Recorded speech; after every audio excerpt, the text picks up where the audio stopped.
All dominant point guard only go to the foul line 6 damn times. I don't know what the situation is, if they just don't see the calls or they're just ignoring the calls.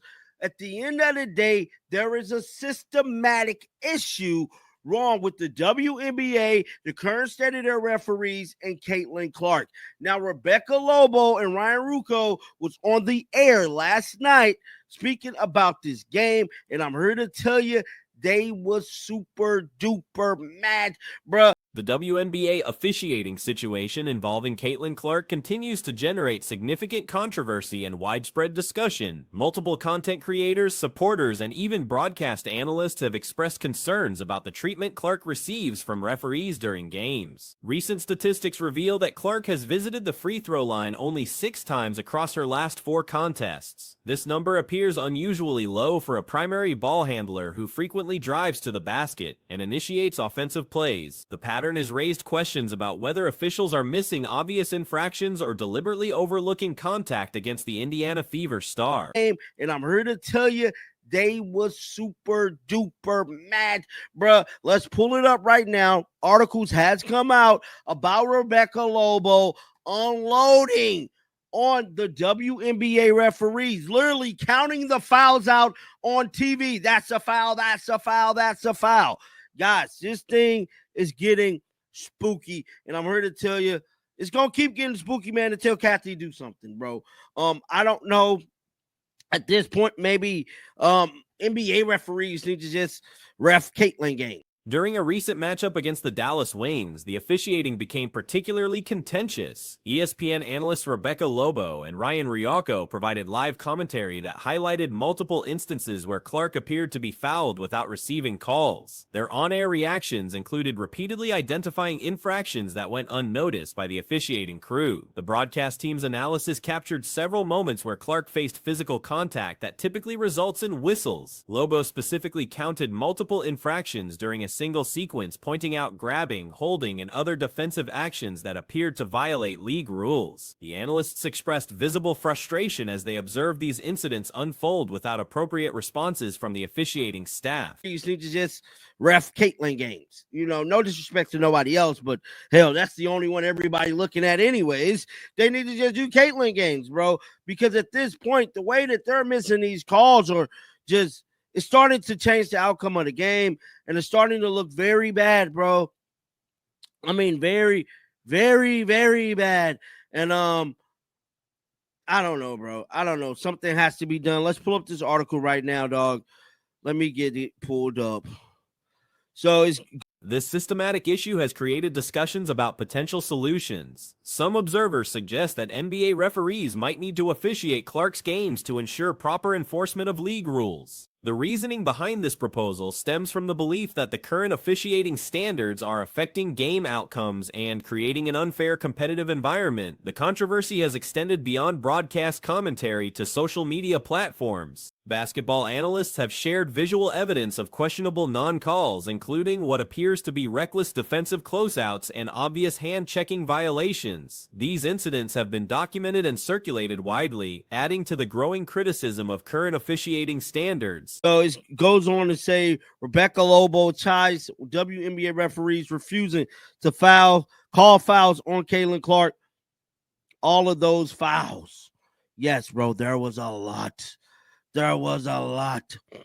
A new chapter has been written in the debate over whether or not Indiana Fever star Caitlin Clark gets an unfavorable whistle from WNBA referees. Now, we know there has been time and time again that Caitlin Clark has just not been getting. One particularly concerning sequence showed Clark receiving significant contact that could have resulted in injury. The defensive player's actions appeared to meet the criteria for a flagrant foul, yet no whistle was blown. Additionally, blatant hand-checking that led to turnovers went unaddressed by the officiating crew. The situation has reached a point where league leadership faces mounting pressure to address these concerns. Commissioner Kathy Engelbert has the authority to implement changes that could improve the consistency of officiating for all players. However, current evidence suggests that meaningful action has not yet been taken to resolve these issues. The Caitlin Clark has just not been getting that whistle, bro. And yesterday was a clear indicator of that. It stated this time a sequence during Sunday's game against the Dallas Wings drew the attention of ESPN's WNBA analyst Rebecca Lobo alongside her play-by-play partner Ryan Ruocco. Now, listen to this. The ball handler, there's a grab, there's a hold, there's another grab. I mean, all of those are fouls. Every single one of them. And here, that's a foul. The timing of these concerns is particularly significant as the league approaches its All-Star break. Clark's team faces several challenging matchups in the coming days, including games against Connecticut and New York. These contests will likely receive increased scrutiny regarding officiating consistency. The upcoming schedule includes back-to-back games that will test both player endurance and officiating standards. Connecticut represents the first challenge, followed by encounters with New York Liberty both before and after the All-Star festivities. Later in the month, matchups against Las Vegas and Chicago will provide additional opportunities to observe whether officiating improvements occur. That's a foul, and finally they call. That's a foul, that's a foul, that's a foul. That was the story of of yesterday's game with Caitlin Clark. Now, we know time and time again, bro, we have synced this over and over and over. That is, these WNBA referees downplay and act like they don't see Caitlin Clark getting hacked. Hacking is not part of The broader implications of this controversy extend beyond individual games. The treatment of star players affects league credibility and fan engagement. When prominent players face inconsistent officiating, it can impact competitive balance and viewer satisfaction. The current situation has generated enough attention that resolution appears necessary for the league's continued growth and development. Analysis of recent games suggests that physical defense against Clark often exceeds normal parameters without appropriate consequences. This pattern has created an environment where opponents may feel encouraged to employ increasingly aggressive tactics. The lack of consistent whistle calls potentially compromises player safety and game integrity. Act like they don't see Caitlin Clark getting hacked. Hacking is not part of the game. Fouling is, though. But just unfavorable fouls is crazy, dog. And at this point, it's looking real spooky, man. It's looking real spooky, and I'm sick of it. I'm truly is. If Caitlin says something, she'll probably get fined for it. And I don't know, guys. I don't know what is the next step to take place, but Kathy's going to have to speak out against this. She's going to have to speak out against. The basketball community's response indicates widespread recognition that current officiating standards require adjustment. Analysts, former players, and media personalities have voiced similar concerns about the disparities in how different players are officiated. This collective criticism suggests that the issues extend beyond individual games or isolated incidents. Moving forward, the league faces a critical decision point regarding officiating consistency. The current situation has generated sufficient controversy that addressing it has become essential for maintaining competitive integrity. Whether through training improvements, personnel changes, or policy adjustments, some form of response appears necessary to restore confidence in the officiating process. She's going to have to speak out against this in some form of fashion about these WNBA referees, because this is definitely getting out of hand. This is definitely ridiculous, man. And real quick too, I want to appreciate you guys for showing a lot of love to the channel, man. I did say I was kind of going to slow up with the amount of uploads. So I'm not going to just quit making videos, but I'm going to quit dropping 7 and 8 videos. I'm probably going down like 4 or 5 a day.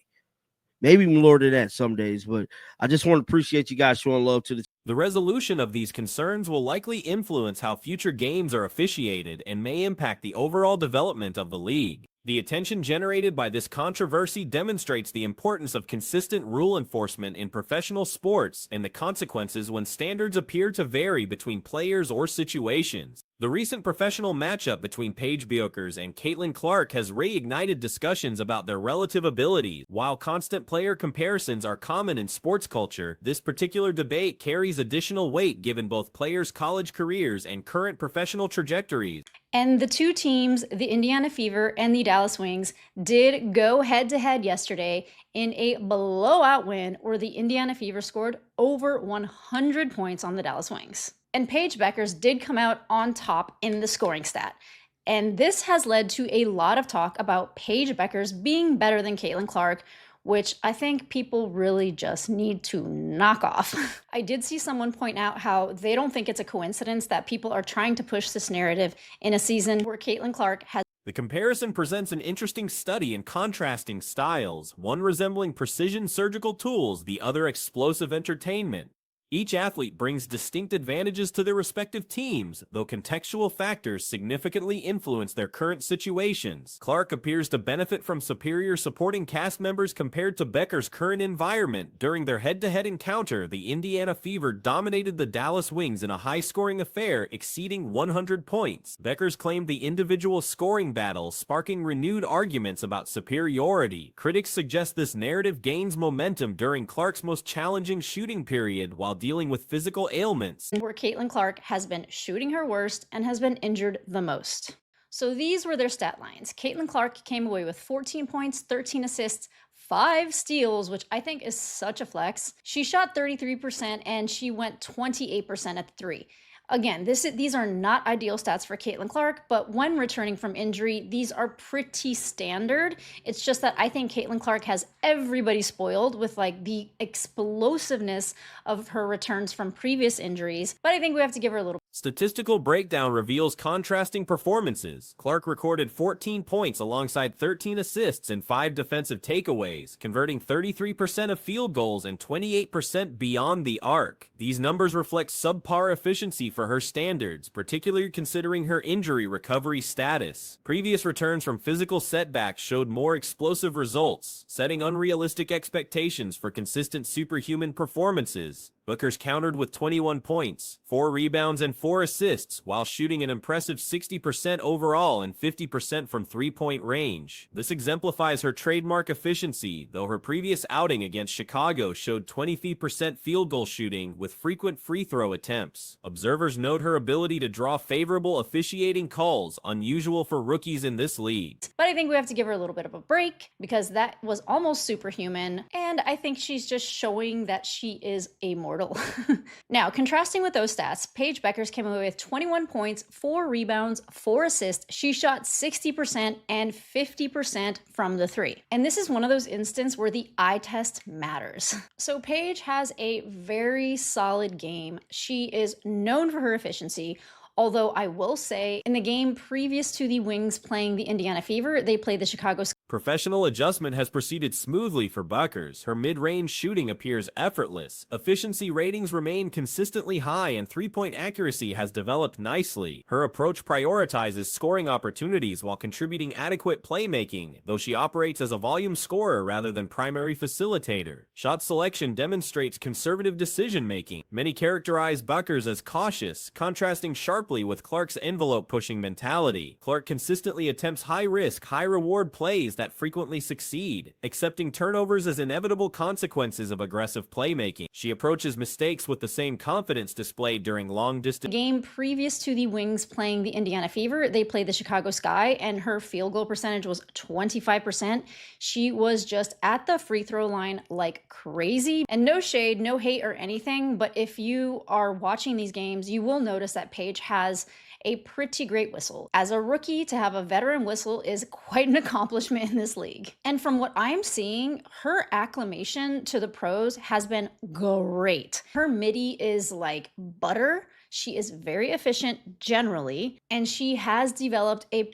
The fundamental difference lies in their risk tolerance. Clark pursues the correct play regardless of mistake potential, while Bueckers avoids incorrect decisions. Championship caliber teams typically require envelope pushing rather than conservative approaches. Playoff success and future title contention demand calculated risks. This creates contradictory expectations, arguing rookie status while simultaneously claiming superiority over established stars. Bueckers possesses tremendous potential with time for development, but current comparisons may be premature. Pretty solid three-point game. She is a score-first player. She will get you some assists. She is pretty good at some playmaking elements, but she is not a playmaker. She has great shot selection, and this is something that I see a lot of people say, she is just safe. And I found this great video talking about Caitlin Clark and how she is constantly trying to push the envelope, taking really big risks that very often pay off, and even talks about her turnovers.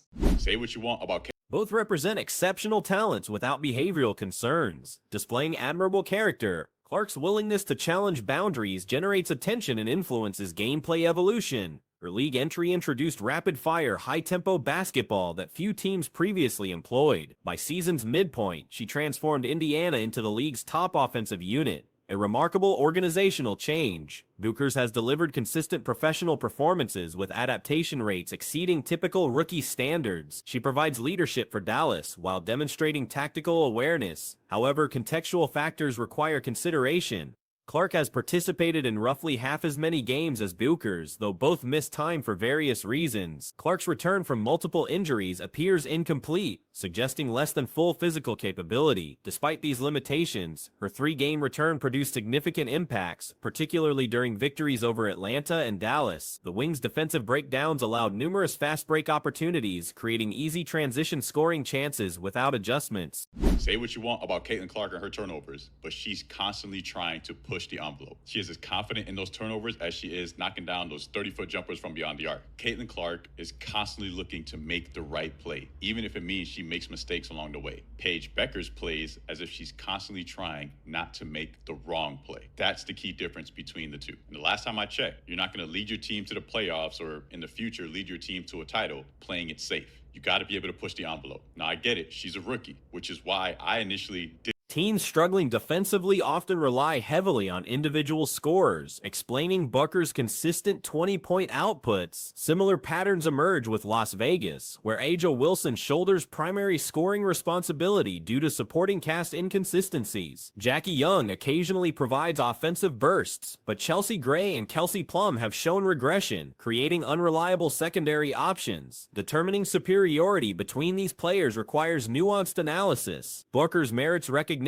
as potentially the season's top rookie, demonstrating 3-point development, refined mid-range touch, and improving interior play. Her foul-drawing abilities mirror established stars like Sabrina Ionescu, employing techniques common among elite players including Breanna Stewart, Brittany Sykes, and NBA MVP Shai Gilgeous-Alexander. Be able to push the envelope. Now, I get it. She's a rookie, which is why I initially didn't want to have this conversation. But once this narrative started getting pushed, I had some things to say. Is she a rookie or is she better than Caitlin Clark? You can't have it both ways. Paige Bueckers is going to be great, and her time will come. But is she better than Caitlin Clark?